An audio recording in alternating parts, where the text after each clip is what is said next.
Capítulo 30. Quanto mais eu conhecia os moradores de Moor House, mais gostava deles. Em poucos dias, tinha recuperado a saúde a tal ponto que conseguia ficar sentada o dia inteiro e sair um pouco às vezes. Podia me juntar a Diana e Mary em suas ocupações, conversar com elas tanto quanto desejassem e ajudá-las quando e onde me permitissem. Havia um prazer revigorante nessa relação, de um tipo que eu experimentava pela primeira vez. O prazer que advém da perfeita harmonia de gostos, sentimentos e princípios. Eu gostava de ler o que elas gostavam de ler. O que elas apreciavam me encantava. O que elas aprovavam eu reverenciava. Elas adoravam sua casa afastada, também eu, em sua estrutura cinzenta, pequena e antiga, seu teto baixo, suas janelas congelóseas, suas paredes algo mofadas, sua avenida de velhos abetos, todos crescidos, enviesados por causa dos ventos da montanha. Seu jardim escuro, com teixo e azevinho, onde nenhuma flor, além das espécies mais resistentes, florescia. Em tudo isso, eu encontrava um encanto, ao mesmo tempo intenso e permanente. Elas eram apegadas aos pântanos, arroxeados atrás e ao redor da sua casa, ao vale profundo pelo qual descia a pedregosa trilha que saía do seu portão e que serpenteava primeiro por encostas cobertas de samambaias e depois por alguns dos pequenos pastos mais selvagens que jamais bordejaram um ermo tomado pela urze, ou deram sustento a um rebanho de carneiros cinzentos das montanhas, com seus pequenos cordeirinhos, cujos rostos faziam lembrar tufos de musgo. Apegavam-se a esse cenário, eu dizia, com imenso entusiasmo. Eu compreendia o sentimento, partilhava tanto sua força quanto sua veracidade. Via o caráter fascinante daquele local. Sentia a qualidade sagrada de sua solidão. Meus olhos se fartavam no contorno de colinas e vistas extensas, na coloração selvagem, conferidas cordilheiras e vales pelo musgo, pela urze roxa, pela relva salpicada de flores, pelas brilhantes samambaias e pelos suaves penhascos de granito. Esses detalhes eram para mim o que eram para elas, fontes puras e doces de prazer. O vento forte e a brisa suave, o dia árido e o pacífico, as horas da alvorada e do pôr do sol, a luz da lua e a noite encoberta passaram a ter para mim, naquela região, a mesma atração que tinham para elas. Despertaram em minhas faculdades o mesmo encanto que fascinava as suas. Dentro de casa também concordávamos. Elas eram mais talentosas e tinham mais leitura que eu, mas com avidez segui o caminho do conhecimento que haviam trilhado antes de mim. Devorava os livros que me emprestavam e era com uma satisfação intensa que discutia com elas à noite o que lera de dia. Pensamento casava com pensamento, opinião coincidia com opinião. Em poucas palavras, combinávamos à perfeição. Se em nosso trio havia uma superiora e líder, era Diana. Fisicamente, ela me superava em muito. Era bonita, era vigorosa. Em sua exuberância natural, havia uma vivacidade e uma segura fluidez que me deixavam maravilhada, ainda que escapassem à minha compreensão. Eu podia conversar um pouco quando a noite começava, mas quando o primeiro jarro de vivacidade e fluência passava, eu me contentava em sentar num banco aos pés de Diana, descansar minha cabeça em seu joelho e escutar alternadamente a ela e a Mary enquanto examinavam com profundidade o tópico que eu apenas tocara. Diana se ofereceu para me ensinar alemão. Eu gostava de aprender com ela. Via que o papel de instrutora lhe agradava e combinava com ela. O de aluna não me agradava menos, nem combinava menos comigo. Nossas naturezas se encaixavam. Um afeto mútuo dos mais fortes foi o resultado. Elas descobriram que eu sabia desenhar. Seus lápis e caixas de pintura foram imediatamente postos à minha disposição. Meu talento, maior nesse campo do que o delas, surpreendeu-as e as encantou. Mary se sentava para me observar por horas seguidas. Tinha aulas, então, e era uma aluna dócil, inteligente e aplicada. Assim, ocupadas e mutuamente entretidas, os dias passavam como horas e as semanas como dias. Quanto ao Sr. St. John, a intimidade que crescera tão natural e rapidamente entre mim e suas irmãs não se estendia a ele. O motivo para a distância que ainda se observava entre nós era que ele raramente estava em casa. Uma grande parte do tempo passava visitando os doentes e pobres em meio à esparsa população de sua paróquia. O clima nunca parecia atrapalhar essas excursões pastorais. Chuva ou tempo bom, ele pegava o chapéu. Mal findas suas horas de estudo matinal e seguido pelo velho pointer de seu pai, saía em sua missão de amor ou responsabilidade. Mal sei dizer o que a considerava.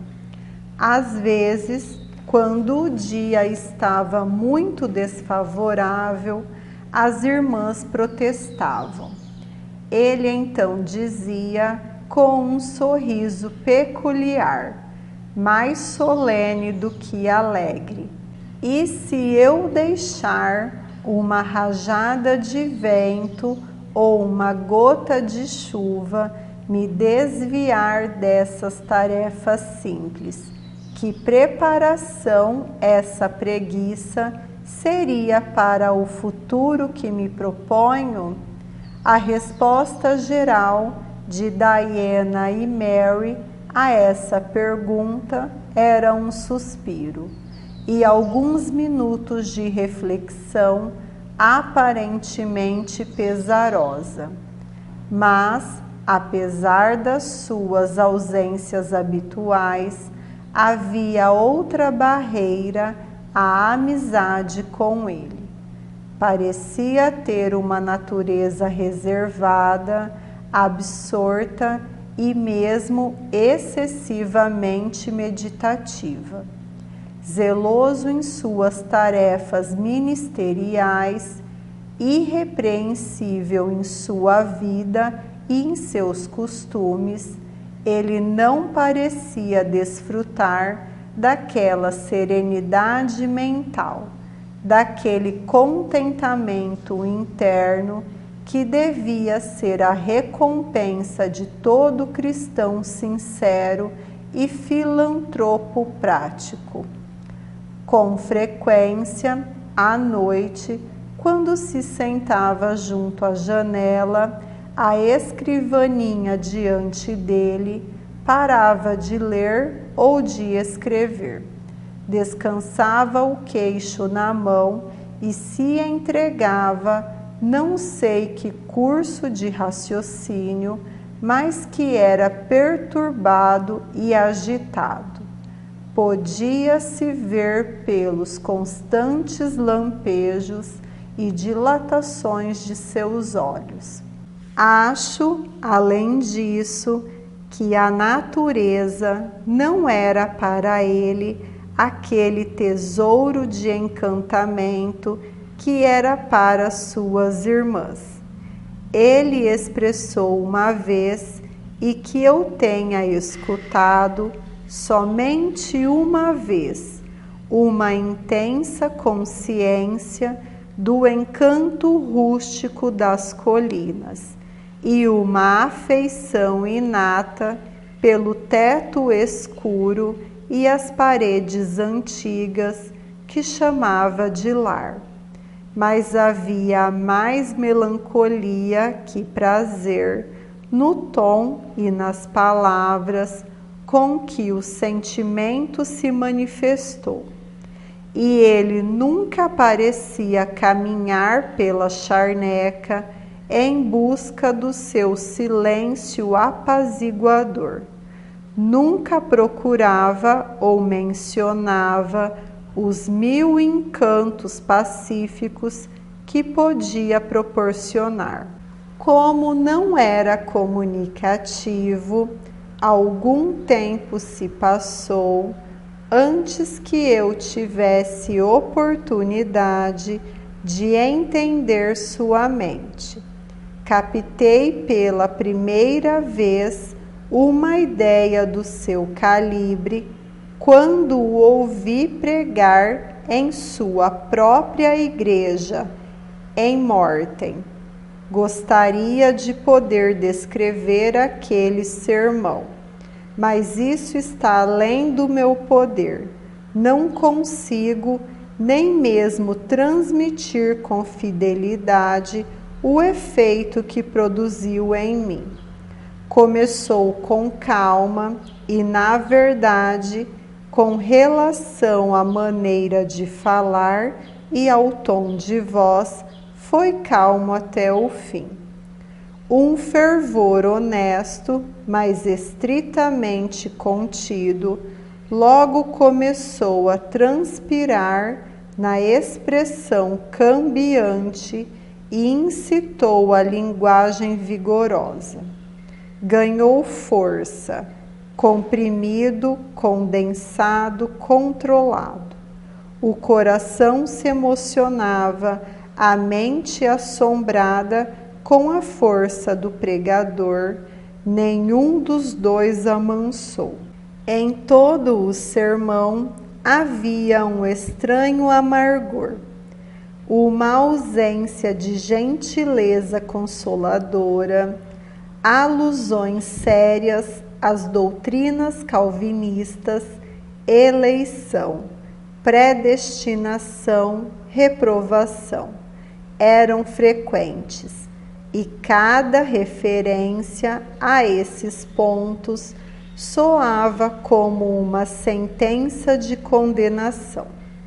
Quando ele terminou, em vez de me sentir melhor, mais calma e mais iluminada pelo seu discurso, eu sofria uma tristeza inexprimível, pois me parecia, não sei se com os outros era a mesma coisa, que a eloquência a qual eu estivera escutando vinha de uma profundidade onde jaziam sedimentos turvos de desapontamento, onde se moviam impulsos perturbadores de desejos insaciáveis e inquietantes aspirações.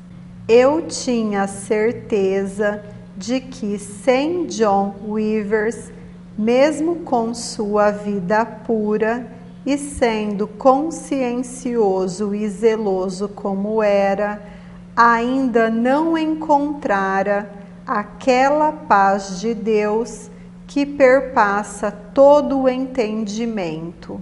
Não a encontrara, eu pensava, mais do que eu, com meus ocultos e torturantes pesares por meu ídolo quebrado e meu exílio perdido, pesares aos quais vinha evitando me referir, mas que me possuíam e tiranizavam de maneira impiedosa. Enquanto isso, um mês se passou. Diana e Mary deveriam deixar Moor House em breve e retornar para a vida e para o cenário muito diferente que as aguardavam, como governantas numa cidade grande e elegante no sul da Inglaterra, onde cada uma tinha um emprego com famílias cujos membros ricos e altivos as consideravam somente humildes criadas e que nada sabiam nem procuravam saber sobre as suas excelências inatas, reconhecendo somente seus talentos apreendidos, como apreciavam as habilidades da cozinheira ou o bom gosto de sua criada pessoal. O Sr. St. John ainda não dissera nada sobre o emprego que prometera conseguir para mim. Tornava-se, contudo, urgente que eu tivesse alguma ocupação. Certa manhã, encontrando-me sozinha com ele, durante alguns minutos na sala, arrisquei-me a me aproximar do canto da janela que sua mesa, cadeira e escrivaninha consagravam como espécie de estúdio. E eu ia falar, embora não soubesse muito bem como formular minha pergunta, pois às vezes é difícil quebrar o gelo de circunspecção que cobre naturezas como a dele, quando ele me poupou o trabalho, sendo o primeiro a começar um diálogo. Erguendo os olhos, quando me aproximei, ele indagou: "Tem uma pergunta a me fazer?" "Sim, gostaria de saber se ouviu falar de qualquer serviço ao qual eu possa me candidatar." "Encontrei ou inventei algo faz 3 semanas.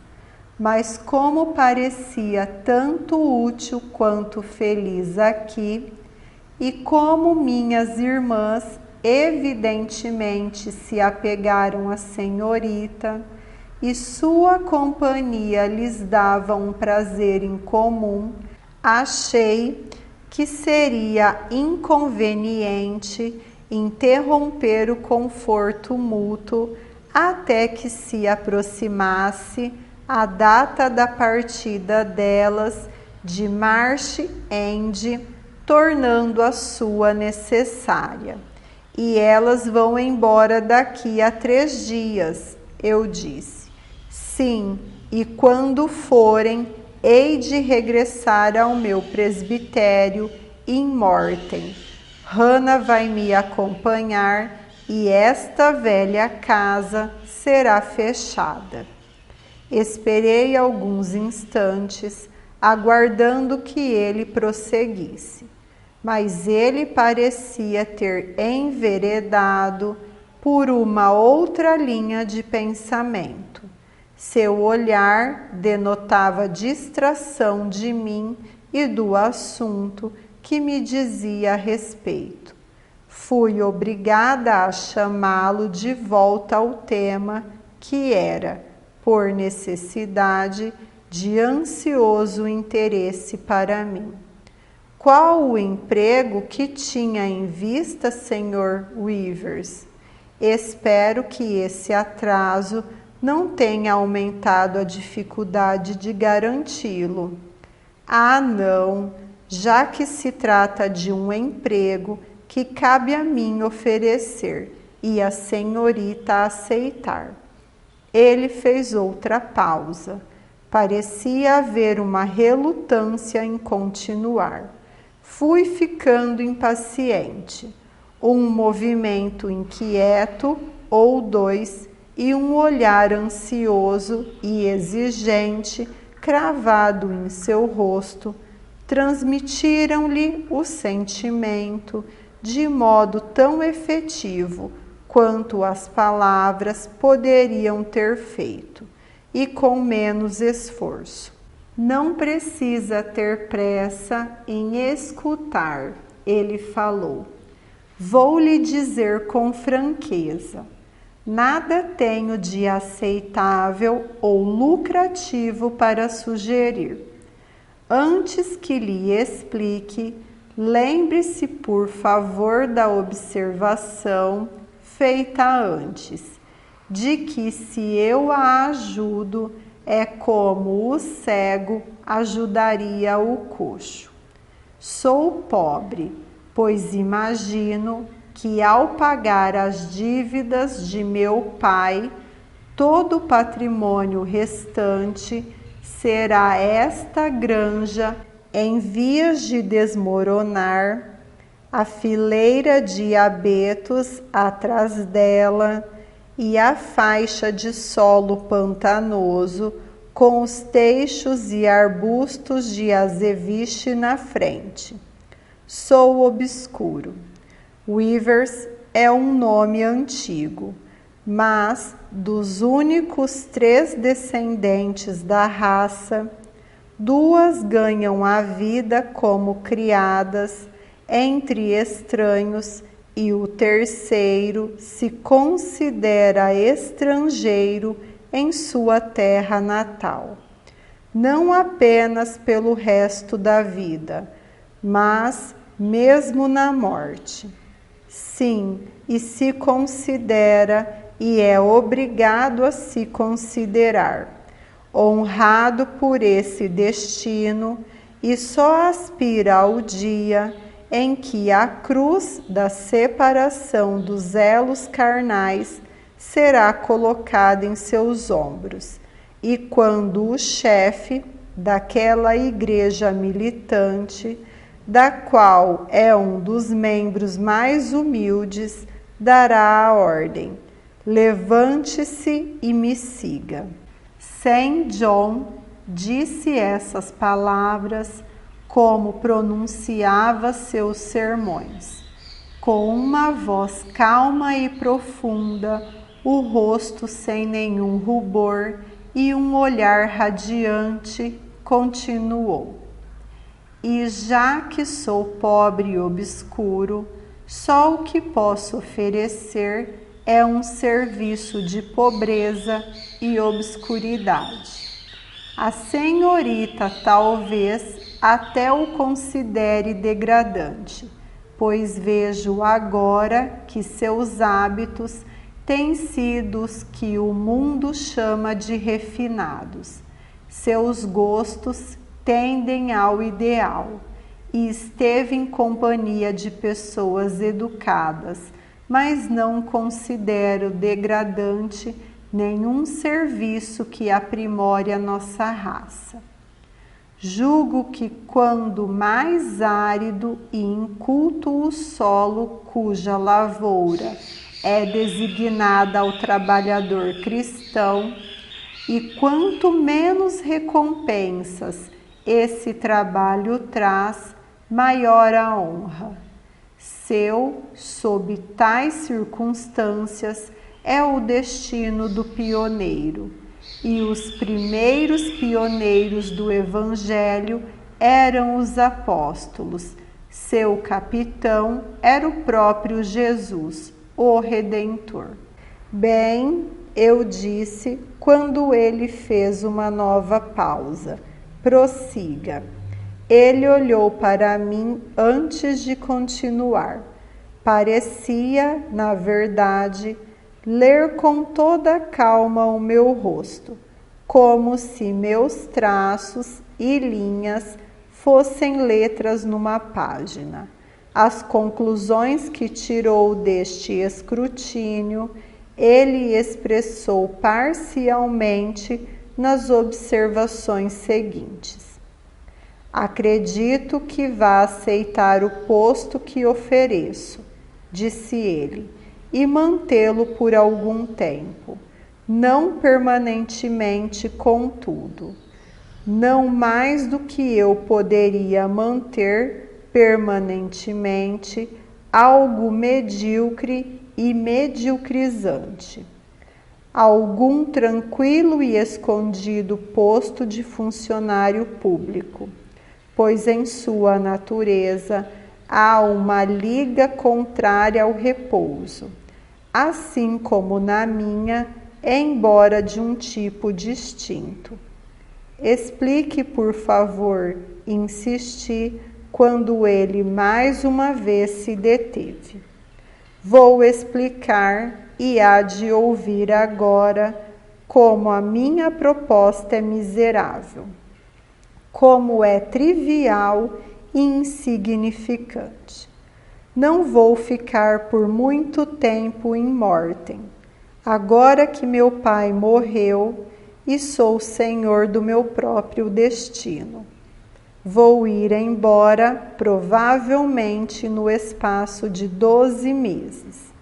Mas, enquanto estiver aqui, vou me esforçar ao máximo pela melhoria deste lugar. Mortem, quando cheguei, há 2 anos, não tinha escola. As crianças pobres estavam excluídas de qualquer esperança de progresso. Estabeleci uma para meninos. Gostaria agora de abrir uma segunda para meninas. Aluguei uma casa com esse propósito, com um chalé de 2 cômodos anexo para ser a moradia da professora. Seu salário será de 30 libras por ano. Sua casa já está mobiliada de maneira bem simples, mas suficiente, graças à gentileza de uma dama, a senhorita Oliver, filha única do único homem rico da minha paróquia, o senhor Oliver, proprietário de uma fábrica de agulhas e de uma fundição de ferro no vale. A mesma dama paga pela educação e pelas roupas de uma órfã com a condição de que ela ajude a professora em tarefas mais simples relacionadas à casa e à escola, pois ocupada dando aulas, não há de ter tempo para cuidar pessoalmente dessas coisas. Aceita ser a professora? Ele fez a pergunta de maneira algo apressada. Parecia esperar uma rejeição indignada ou, pelo menos, cheia de desprezo. Sem estar a par de todos os meus pensamentos e sentimentos, embora presumindo alguns, ele não poderia saber como a proposta seria recebida. De fato, era modesta, mas me oferecia um abrigo que eu tanto desejava. Era enfadonha, mas, comparado a de governanta, numa casa rica, era independente. E o temor da servidão a estranhos penetrava como ferro na minha alma. Não era inóbil, não era indigna, não era mentalmente degradante. Tomei minha decisão. Agradeço-lhe a oferta, Sr. Weavers, e aceito com todo o meu coração. Mas a senhorita compreende? Disse ele. É uma escola numa aldeia. As alunas serão apenas meninas pobres, filhas de camponeses, na melhor das hipóteses, filhas de fazendeiros. Tricotar, costurar, ler, escrever e calcular será tudo que terá de ensinar. O que vai fazer com todos os seus talentos? O que vai fazer com a porção principal de sua mente, de seus sentimentos e inclinações? Guardá-los até que sejam necessários. Vão durar. Sabe então o que está aceitando?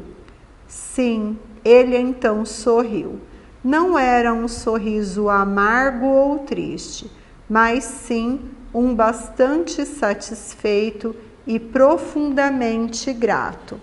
E quando pode começar o exercício da sua função? Vou para minha casa amanhã e abro a escola. Se quiser, na próxima semana. Muito bem, façamos assim. Ele se levantou e atravessou a sala.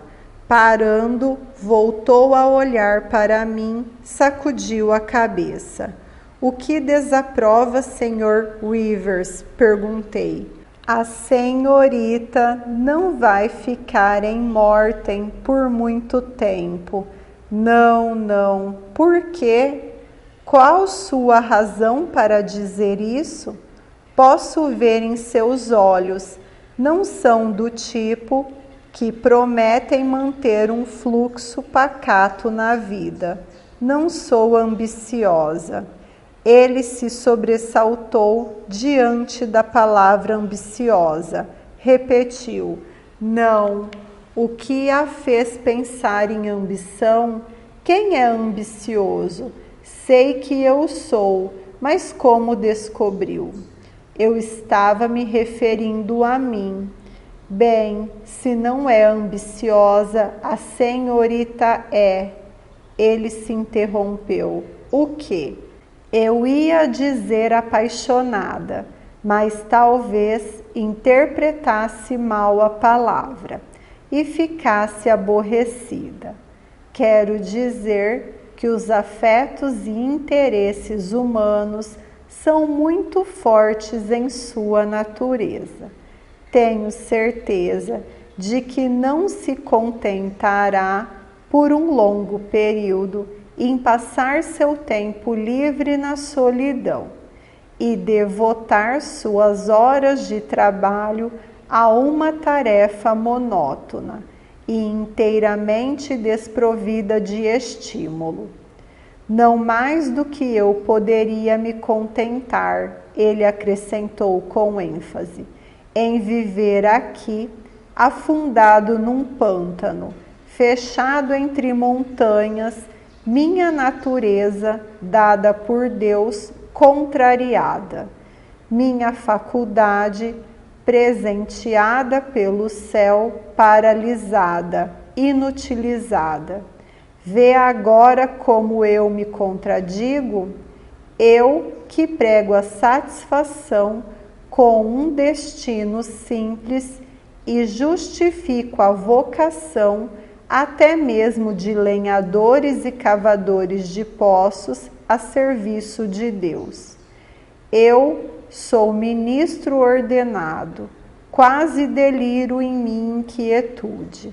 Bem, os propósitos e os princípios precisam se harmonizar de alguma maneira. Ele deixou a sala.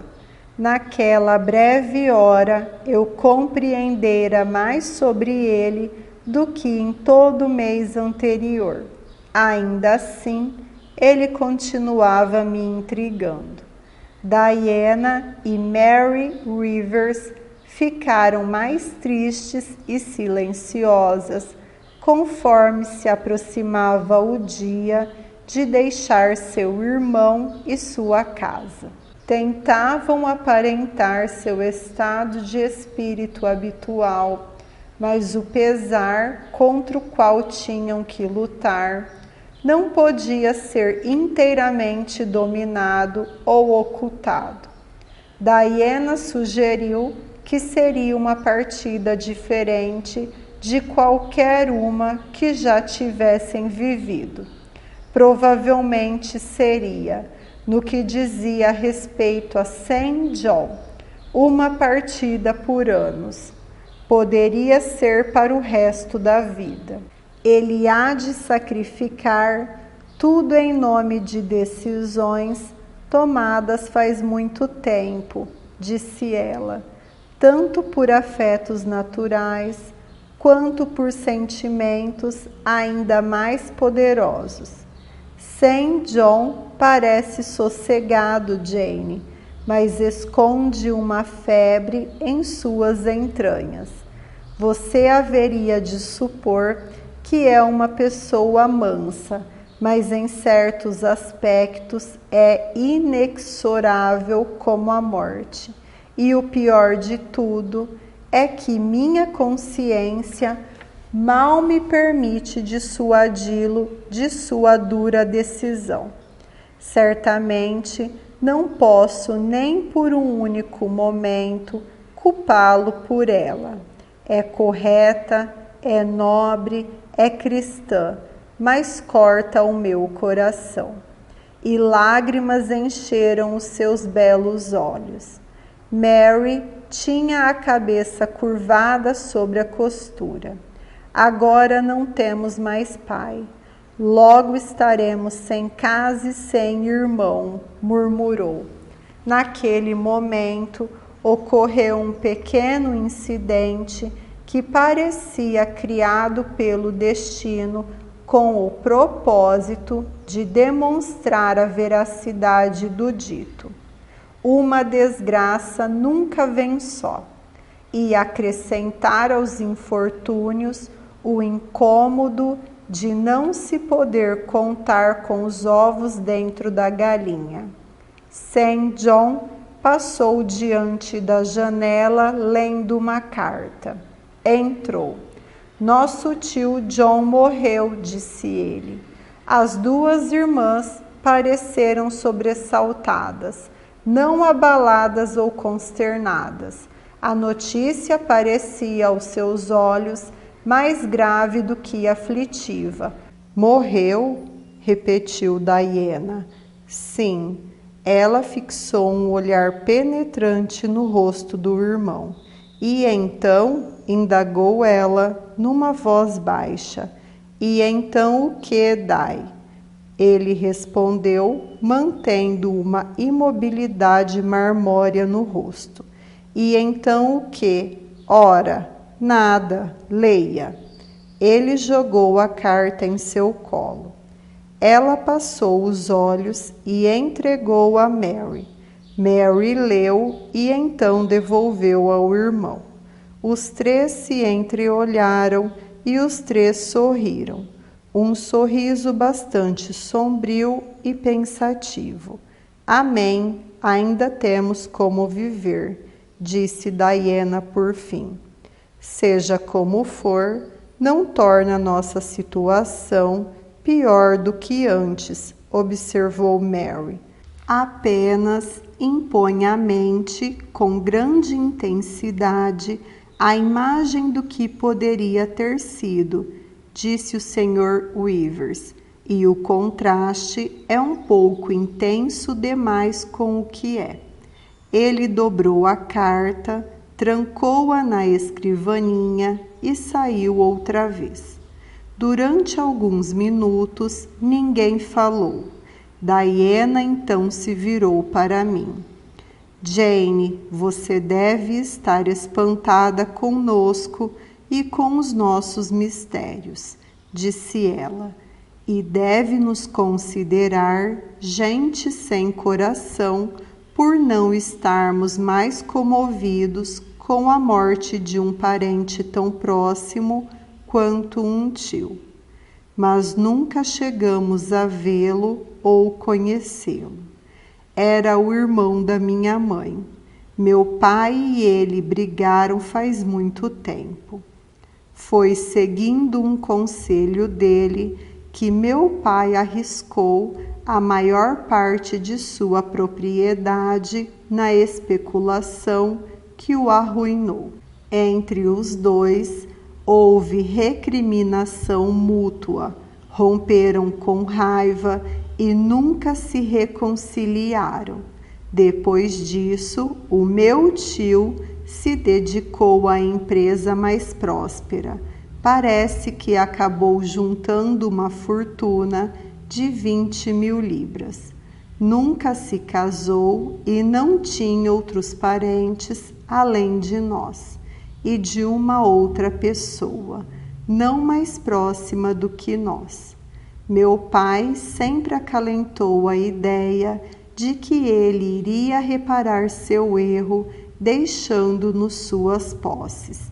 Aquela carta nos informa que legou cada centavo a outro parente, com a exceção de 30 guinéus, que será dividido entre St. John, Diana e Mary para a compra de 3 anéis de luto. Ele tinha o direito, claro, de fazer o que quisesse, mas um desalento passageiro se abate sobre os ânimos ao recebermos uma notícia dessas. Mary e eu teríamos nos considerado ricas com 1.000 libras cada uma, e para St. John uma soma dessas teria sido valiosa, pelo bem que lhe permitiria realizar.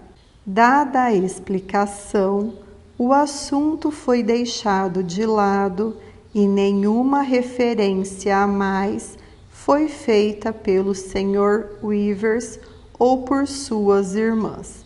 No dia seguinte, deixei Marsh End e fui para Morten.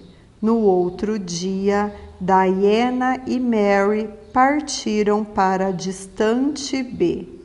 Em uma semana, o Sr. Weavers e Hannah seguiram para o presbitério, e assim a velha granja foi abandonada.